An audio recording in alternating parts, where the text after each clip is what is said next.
ایک رات گہرے سناٹے میں جب شہر کے لوگ نیند کی آغوش میں سو رہے ہوتے ہیں، تب شہباز نامی ایک لڑکا اپنی نوکری کے لیے روانہ ہوتا ہے۔ وہ لڑکا ایک پرانی سی فیکٹری میں گارڈ ہوتا ہے۔ اس کا کام یہ تھا کہ رات بھر فیکٹری کے احاطے کی حفاظت کرنا۔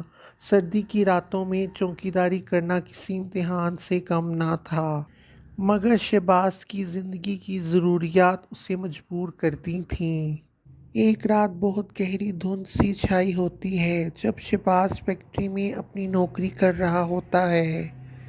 اس وقت اس کو فیکٹری کے گیٹ سے ایک عجیب سی آواز سنائی دیتی ہے۔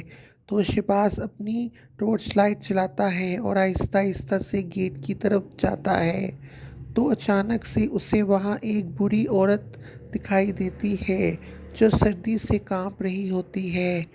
شہباز حیرت سے اس بوڑھی عورت سے پوچھتا ہے کہ اماں جی آپ یہاں اس وقت؟ وہ بوڑھی عورت آگے سے کہتی ہے کہ بیٹا میں رستہ بھٹک گئی ہوں اور میرے پیر پر بھی چوٹ لگ گئی ہے۔